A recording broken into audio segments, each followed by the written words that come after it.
యేసు ప్రభువారి శ్రేష్టమైన ఘనమైన నామంలో శుభములు తెలియజేస్తా ఉంటున్నాం. 3 సంవత్సరాల సంపూర్ణ బైబిల్ పర్యటనకి ఆహ్వానిస్తా ఉంటున్నాం. లేవి కాండము 2వ అధ్యాయము 3వ అధ్యాయం. 2వ అధ్యాయం అంతా ధాన్యము గురించిన అర్పణలు మనం చూడొచ్చు.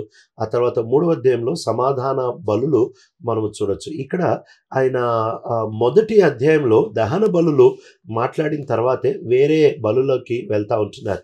కనుక ఒక వ్యక్తి అర్పించేటప్పుడు చాలాసార్లు వాళ్ళు దహన బలు అర్పించేవాళ్ళు, ధాన్యం అర్పించేవాళ్ళు, ఆ తర్వాత ఈ సమాధాన బలు అర్పించేవాళ్ళు, తర్వాత పానార్పణీయము కూడా వాళ్ళు అర్పించేవాళ్ళు. అయితే మొదటి బలి మాత్రము దహన బలిగా మనం చూడొచ్చు. ఎందుకంటే ఈ దహన బలి వారి పాపములను తీసేవేసేదిగా, లేక వాళ్ళ పాపము ప్రాయశ్చిత్తమైనట్టు చూపించే బలి. ప్రభుతో సరిగ్గా ఉండడం అనేది చాలా ప్రాముఖ్యమైనది.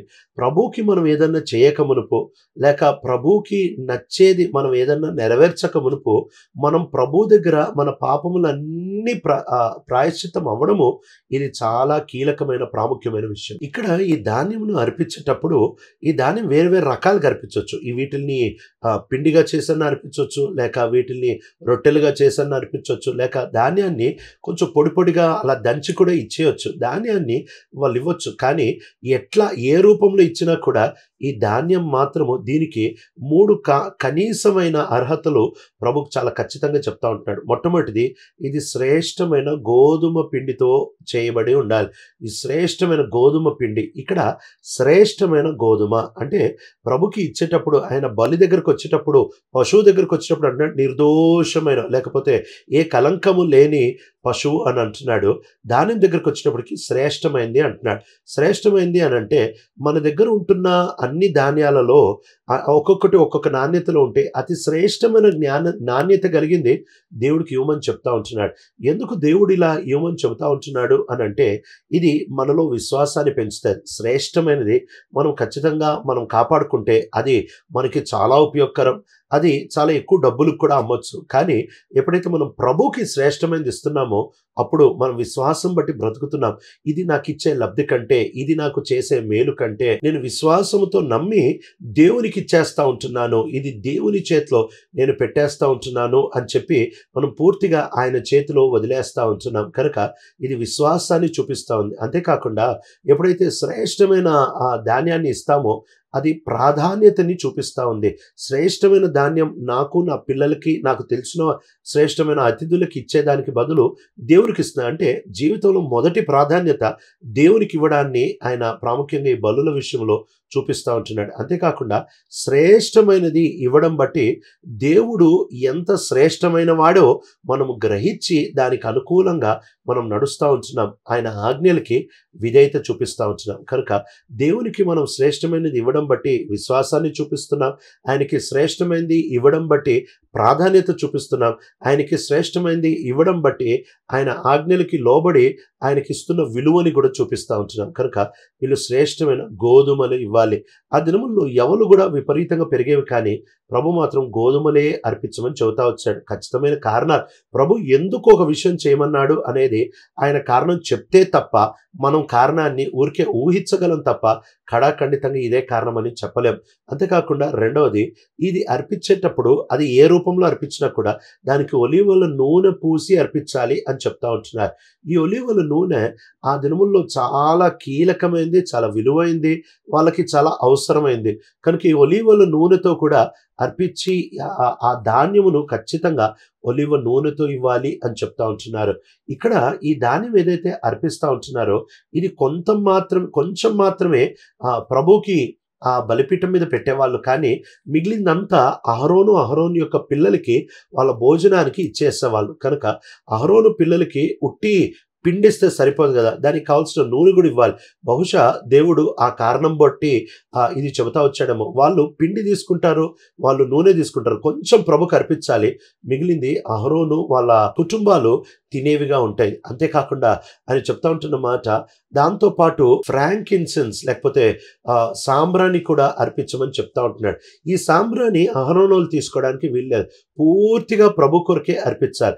కాబట్టి ఈ అర్పణలో కొంత ప్రభుకి వెళ్తా ఉంది, కొంచెము అహరోను తన యొక్క పిల్లలకి వెళ్తా ఉంది. ఆ తర్వాత ఈ ధూపం దగ్గరికి వచ్చేటప్పటికి మొత్తం ప్రభుకి వెళ్తా ఉంది.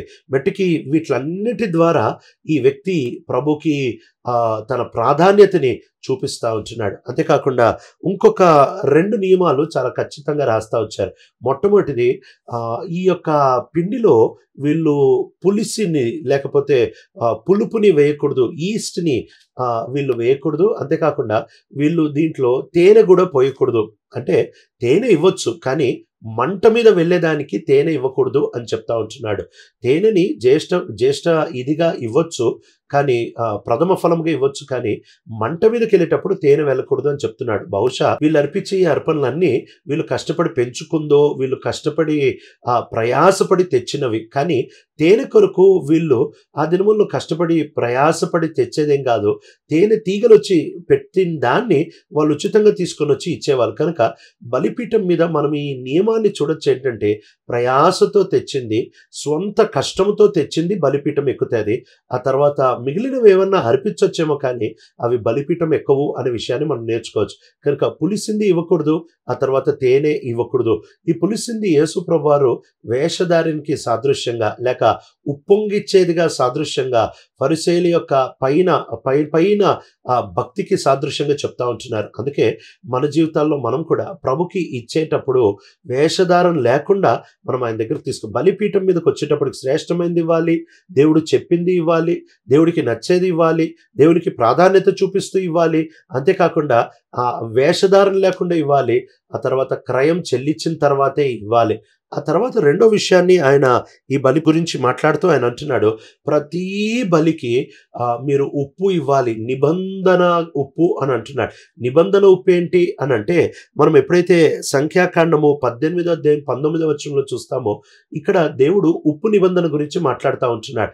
ఈ ఉప్పు నిబంధన అంటే దేవుడు యాజకులతో చేసే నిబంధన. మీకు ఖచ్చితంగా ఈ అర్పణలు నేను ఇస్తాను, మిమ్మల్ని పోషిస్తాను అని చెప్పే నిబంధన. అంతేకాకుండా రెండో దినవృత్తాంతములు 13వ అధ్యాయం 5వ వచనంలో అబీజా కూడా దేవుడు చేసిన ఈ ఉప్పు నిబంధన అని అంటున్నాడు. అంటే ఉప్పు నిబంధన అంటే ఏంటో మనకి లేఖనాలు స్పష్టంగా నిర్వచించలేదు, కానీ ఉప్పు నిబంధన అంటే దేవుడు రద్దు చేయని మాట, దేవుడు ఖచ్చితంగా చెప్పే మాట. కనుక ఉప్పు నిబంధనగా వీళ్ళు ఉప్పు ప్రతి దాంట్లో వేయడం బట్టి ఏం చూపిస్తూ ఉంటున్నారంటే, ఏదో మేము అర్పణ అర్పించడానికి రావట్లేదు, కానీ మాకు దేవునికి ఒక చక్కటి ఒడంబడిక, ఒక చక్కటి ఒప్పందము చేసుకుంటున్నాం, ఒక నిబంధన చేసుకుంటున్నాం అనే విషయాన్ని వీళ్ళు చూపిస్తూ ఉంటున్నారు. అందుకనే ఖచ్చితంగా ఉప్పు వేయాలి, ప్రతి అర్పణలో కూడా ఉప్పు వేయాలి. ఈ ఉప్పు బహుశా వీళ్ళు ఇచ్చే ఈ పిండి లేక ఈ రొట్టెలు ఇవి నిలవ ఉండడానికి అహరోనుకు ఉపయోగపడడానికి దేవుడు ఇమ్మన్నాడేమో మనకి తెలియదు, కానీ మెటికి ఈ ఉప్పు మాత్రము నిబంధన ఉప్పుగా చూడొచ్చు. ఆ దినముల్లో వాళ్ళు ఉప్పుని నిబంధనలకి వాడేవాళ్ళు. ఒక వ్యక్తి ఇంకో వ్యక్తి ఆ ఎడారి ప్రాంతంలో నిబంధనలు చేసుకోవాలంటే ఉప్పుని వాడేవాళ్ళు. కనుక ఇది ఒక నిబంధనకి సాదృశ్యంగా ఉంటా ఉంది. 3వ అధ్యాయంలో సమాధాన బలుల గురించి మనం చూడొచ్చు. ఈ సమాధాన బలు అది మంద నుంచి తీసుకోవచ్చు, మేకలు కావచ్చు, ఎడ్లు కావచ్చు, పెద్ద జంతువులు కావచ్చు, చిన్న జంతువులు కావచ్చు, వీటన్నిటిని తీసుకొని వచ్చి దహన బలి ఎలా అర్పిస్తారు అలానే అర్పించాలి. ఒకటే తేడా ఏంటంటే ఈ దహన బలిని ఎవరు తినకూడదు, కానీ ఈ యొక్క సమాధాన బలిని అర్పించిన వాడు కూడా భోజనం చేయొచ్చు, వాడు దాన్ని భుజించవచ్చు. ఇక్కడ ఖచ్చితంగా ఇది దేవునికే అనే విషయాన్ని మనము ధాన్యం విషయంలో చూడొచ్చు. ఈ బోలము లేకపోతే ఫ్రాంకిన్సెన్స్ సాంబ్రాణి ఏదైతే ఉందో అది దేవునికే. అట్లానే ఈ పశువులు ఏవైతే దేవుని దగ్గరికి తీసుకొని వస్తూ ఉంటున్నారో అక్కడ వాటి అంతరింద్రియాలు, వాటి మూత్రపిండాలు కావచ్చు, వాటి యొక్క లివర్ కావచ్చు, వాటిలో ఉంటున్న అంతరింద్రియాలు కావచ్చు, కొవ్వు కావచ్చు, ఇది ఏ యాజకుడు తినకూడదు, పూర్తిగా దేవునికే. అయితే మాంసం దగ్గరకు వచ్చేటప్పటికి యాజకులు తీసుకోవచ్చు, అర్పించిన వాడు కూడా తినొచ్చు. చివరికి వచ్చి ఆయన అంటా ఉంటున్నాడు, కొవ్వు ఆ తర్వాత రక్తం దగ్గరకు వచ్చేటప్పటికి ఇది మీరు ఎవ్వరూ తినడానికి వీల్లేదు, ఇది నిత్యము మీకు ఇవ్వబడుతున్న నిబంధన అని చెప్తున్నాడు. కొవ్వు అంటే ఇది శ్రేష్టత, సమృద్ధి, లేకపోతే బాగా విపరీతమైన ఐశ్వర్యాన్ని చూపిస్తూ ఉంది. అంతేకాకుండా ఈ యొక్క రక్తము అనేది జీవాన్ని చూపిస్తూ ఉంది. కాబట్టి ఈ రెండు దేవునికి మాత్రమే చెందుతాయి. కాబట్టి దేవుని ప్రాధాన్యతకి ఇవ్వడము ఈ యొక్క దహన బలిలో మనం చూడొచ్చు. ప్రియ తండ్రి, నమ్మకమైన దేవ, నీ లేఖనాలను అనుసరించి జీవించే కృపను మాకు అనుగ్రహిస్తున్నామని దేవా, మేము ఉప్పు నిబంధనలాగా దేవా నిబంధనలో నీకు ప్రాముఖ్యత ఇస్తూ, నీకు విధేయత చూపిస్తూ, అన్నిటికంటే నీకు ప్రాధాన్యత ఇవ్వడానికి నేర్పిస్తున్నామని యేసు ప్రభు మా రక్షకుడి నామములో అడుగుతున్నాం తండ్రి, ఆమేన్.